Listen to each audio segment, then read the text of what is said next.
আগামীকাল শনি জয়ন্তী, শনিবার পড়েছে, আবার তার উপর ফলহারিণী অমাবস্যা পড়েছে 16ই মে শনিবার।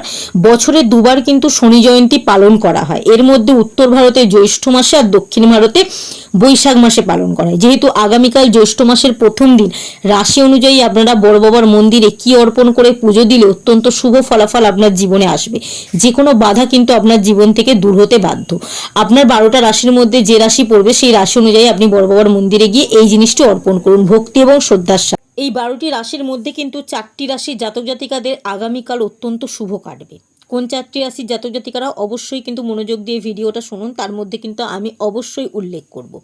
শনিবার সকালবেলা রাহুকাল থাকছে সকাল 8টা 15 থেকে সকাল 9টা 54 পর্যন্ত। এই সময় যদি বড় বাবার মন্দিরে আপনারা পুজো দিতে পারেন, আপনাদের জীবনে যদি রাহু গ্রহের অশুভ প্রভাব থাকে সেটা কিন্তু দূর হতে বাধ্য। বড় বাবার মন্দিরে পুজো দেওয়ার সবথেকে শুভ সময় হচ্ছে সন্ধ্যা 7টা 5 থেকে রাত্রি 8টা 23 মধ্যে আপনারা কিন্তু বড় বাবার মন্দিরে পুজো দেবেন। প্রত্যেক রাশির জাতক জাতিকারা কী দিয়ে পুজো দেবেন অবশ্যই জানাবো। মন্দিরে কালো তিলের তেলের প্রদীপ জ্বালাবেন।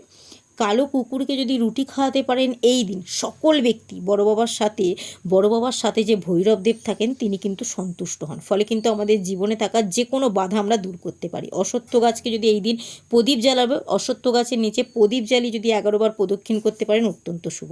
চলুন রাশি অনুযায়ী কিভাবে পুজো দেবেন। আপনার যদি মেষ রাশি হয় তাহলে সর্ষের তেলের অর্থাৎ কালো তিল নিবেদন করুন। সর্ষের তেলের প্রদীপ জ্বালাবেন এবং কালো তিল নিবেদন করতে ভুলবেন না। বৃষ রাশির জাতিকা বা জাতক হলে লোহার যে কোনো পাত্রে সর্ষের তেল অর্পণ করুন। মিথুন রাশির জাতক জাতিকা হলে কালো বিউলির ডাল অর্পণ করতে পারেন। কর্কট রাশির জাতক জাতিকা হলে কালো তিল দিয়ে প্রদীপ জ্বালান। সিংহ রাশির জাতক জাতিকা হলে কালো রঙের বস্ত্র পরে মন্দিরে গিয়ে পুজো দিয়ে আসুন বড় বাবার মন্দিরে।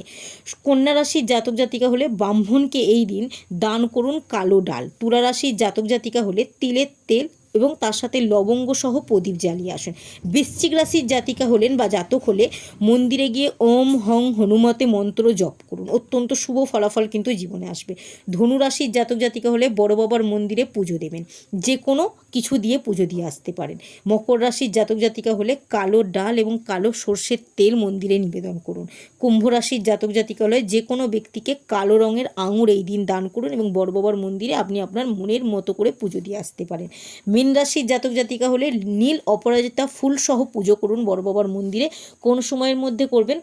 শনিবার দিন আগামীকাল 16ই মে সন্ধ্যা 7টা 5 থেকে 8টা 23 মধ্যে পুজো দিয়ে আসতে পারেন। যদি বড় বাবার মন্দিরে গিয়ে এই কাজগুলো করতে পারেন বা এগুলো অর্পণ করতে পারেন অত্যন্ত শুভ।